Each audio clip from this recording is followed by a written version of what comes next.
Today we're going to check out a gaming mechanical keyboard from Logitech. This is the Logitech G310 Atlast Dawn, which features Logitech's own Roma G mechanical key switches, which are made in partnership with Omron, which is a well-renowned company that has their switches in many mouses. So basically all of their new mechanical keyboards have these Roma G key switches, which is a departure from their debut mechanical keyboard with their Cherry MX switches. So as you can see, there's really nothing to the unboxing.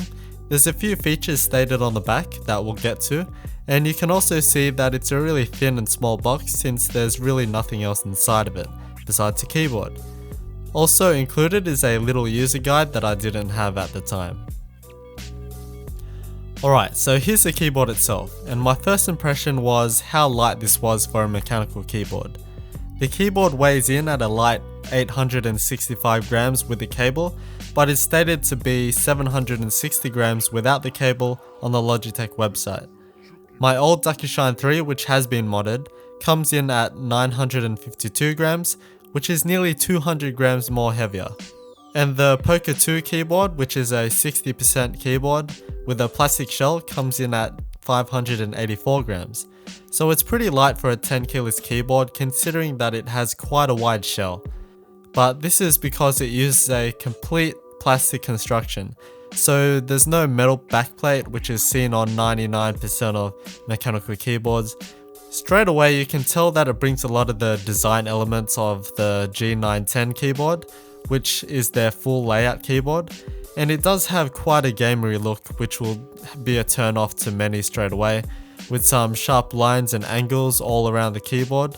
On the left hand side of the keyboard there's the G310 labeling in the glossy blue plastic. Then there's a cutout which also has the blue plastic on the inside edges. This really doesn't do anything, and it isn't like a handle or anything since your fingers won't fit through it. Maybe perhaps you can hang the keyboard if you wanted to. And above that there's the Logitech gaming logo, which is nice and subtle. The top of the keyboard has three main textures of plastic to it.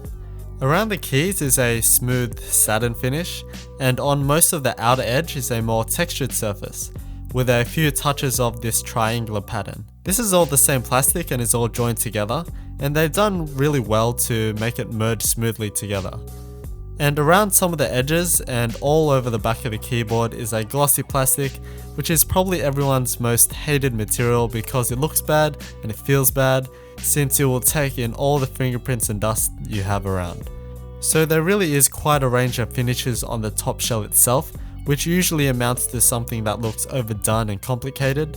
The WASD keys and directional keys have additional lines in them, which makes them stand out a bit more. But somehow, for me at least, it works. I quite like the design choices that they have made, and it just really all matches with each other. It also does help that they stayed with a super cool blue and black color scheme, which is simple but nice, but nothing really sticks out too much. And as far as these gamery mechanical keyboards go, this is probably the best looking one to date in my opinion. At the top right there's the gaming mode button, which disables the Windows key and any other key that you choose to disable through the Logitech software. And next to that is the backlight level button. On top of that there's the non-detachable USB cord, which isn't braided, however it does have a durable housing. The bottom shell of the board is all blue, which is an awesome color in my opinion, and it looks quite nice as well. There's 4 large rubber feet as well as 2 flip-up feet which are rubber tipped. In the center of the top edge of the board is the AUX control dock. So this works a bit differently to the one seen on the full-size keyboard, so you can't just dock your phone on top of the keyboard, but you have to take the entire thing out and you can place it anywhere on the desk you want. It does have a really large base and have rubber feet, so it won't move anywhere. I won't be going too in-depth with the software, since there's not much to it and I don't really care about it. So to use this feature you'll need a phone that has access to the Apple or Android app stores, and you will need to download the AUX control app, which is free of course. But then you also have to download the Logitech gaming software off the Logitech website on your desktop. After you've done that you can fire up the app and it will find your network and then the gaming software and then your gaming device. Then you will just have to authorize the connection on your desktop through the Logitech software. And to be honest, I didn't really get this to work properly since I don't care about it, but there's the My Games area, which I didn't try to get to work. There's the PC stats, which is kind of cool, showing the CPU and RAM stats. And then we have some devices where we can change some things, but overall, honestly, I didn't really use it, and it's kind of just a waste of phone battery in my opinion. The desktop gaming software will show your devices, so it shows my G602 gaming mouse, and the software looks great and is really easy to use. There's no G keys, but there's some profiles you can make with the use of the gaming key, so you can map out any keys you would like to disable when the gaming key is actuated. So by default, the Windows key is disabled. Then there's the lighting settings, where there's the brightness and the breathing effect option, which you can have the rate changed, as well as a pause effect on key press option with duration, and also a lighting sleep timer. It's also cool how the preview is exactly what it looks like on the real keyboard. And finally, there's a key press heat map, which shows you what keys you use and how often. Okay, so now probably the biggest complaint by many people are the keycap designs. The keycaps use the same approximate heights and angles that normal mechanical keyboards use, so it won't feel too different there, but what they changed was how the top has been shaped. So on a normal keycap, you usually have a slight left to right curve that allows your fingers to sit in the groove. These keycaps are somewhat similar, except they use more sharp lines. And they call these performance facet keycaps, which according to them provides tactile feedback on fingertip position for enhanced accuracy in various gaming positions. So most of the left hand side of the keyboard, which houses most of the gaming keys traditionally, have the normal left to right ridges, but then they also have a top ridge. So this kind of gives a barrier at the top of the keycap, which allows your finger to stay on the keycap, which kind of makes sense if you're doing something fast paced and may press hard on the keys. This also includes the directional arrow keys. However, on most of the other keys, there are the side ridges, but there's no top ridge. And then on the Windows keys and the function key, they are completely different and are convex and smooth to help you differentiate from them. So not too long ago at uni, we had a guest lecturer that was a designer on the original G310 keyboard, which had the same keycap design, and the main emphasis on the keyboard overall was to build a keyboard from the ground up that gave the best gaming experience. So this mainly included the key switches of course, but also the keycaps. So I know how much work was put into these keycaps with all the testing they did with the gamers, with the different shapes and angles and models, and in my experience the gaming performance is great. It really does feel like my fingers are really seated tightly on the WASD keys, which is awesome for FPS gamers, and the spacebar also enables my thumb to be seated more securely for all those jumps and all that stuff. However, just like many other people, I didn't find it great for typing. I mean, you also have to consider typing technique, so people with awesome typing technique are people who use many of their fingers, so they don't have to slide all over the keycaps too often, and each finger doesn't move too far away. However, most of the world, including myself, aren't like that, so I use 5 to 6 fingers for the most part, plus a thumb for the spacebar. So I often have to slide over keycaps and stretch my fingers just a bit further, so I can feel the harsh edges of the keycaps, and it can be slightly more difficult to move from each keycap. This is only very slight though, but it does make a difference. I'm sure however that over time this will of course get easier and easier, and you may grow to love it, but after about a week's use, I still feel much more comfortable on conventional keycaps for typing. The keycaps themselves are of a reasonable thickness and won't have the breaking issues of the G310 Plus, which has the Cherry MX switches, and they are actually blue keycaps with black coating over it to allow for the backlit letters or characters.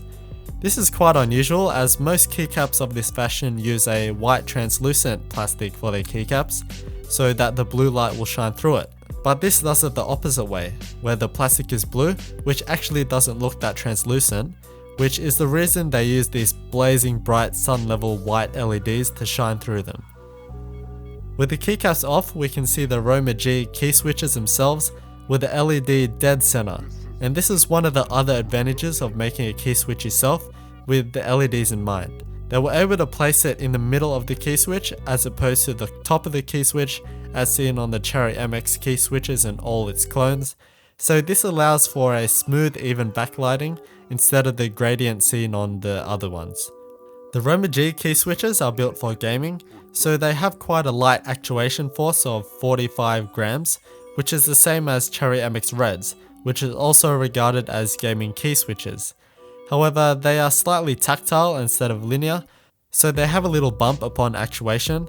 They also have a shorter actuation distance of 1.5mm, where the Cherry MX switches have 2mm. So with the shorter distance and light actuation force, they claim the switch to be 25% faster with an actuation time of 5 milliseconds. And also they claim a 70 million keystroke lifetime, which is a nice feature as well. And another thing to note is that there is of course no cross keycap compatibility, since the stem is a completely different shape to allow for the great LED placement. Also, it uses Cherry style stabilizers, so funnily enough, it actually uses Cherry MX stems to stabilize the longer keycaps. Now, the feel of the keystrokes is light as mentioned before, but they feel kind of scratchy or rough and not smooth and crisp, so the tactile feedback isn't really pronounced and is somewhat mushy in comparison to the Cherry MX Browns. And since the actuation distance is only at 1.5mm, it honestly feels kind of like a membrane rubber dome keyboard, but not to the extent of the SteelSeries switches, but still more superior. I gotta say, in my opinion, it doesn't feel good for typing at all, and it just doesn't feel satisfactory to me, but then again, it is made for gaming and not for typing. And here's a quick sound test.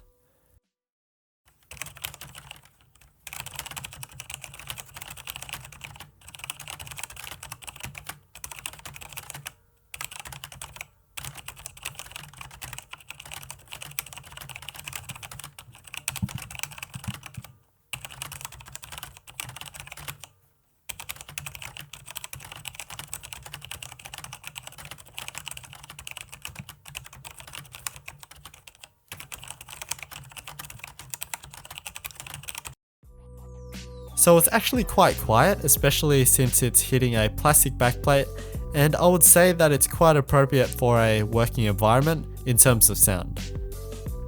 Now, I did try to disassemble it, but I just couldn't pry it apart and I couldn't find any tabs or anything around the edges that may have been holding it together, and I didn't want to destroy the board, so unfortunately we can't have a closer look at the insides of the keyboard and the Roma G key switches themselves, which is really annoying, so I'm really sorry for that. If anyone knows how to get this thing open, then I would really like to know that. So overall, it's not a great typist keyboard, but an awesome gaming keyboard. It's lightning fast for quick action gameplay and really delivers on the gaming experience that they set out to provide. In my opinion, it's a great looking keyboard for one that is oriented for gaming and is loaded with a bunch of features in a compact form factor. There is an RGB version of this, which is the G310 Atlast Spectrum, so consider that if you require RGB lighting.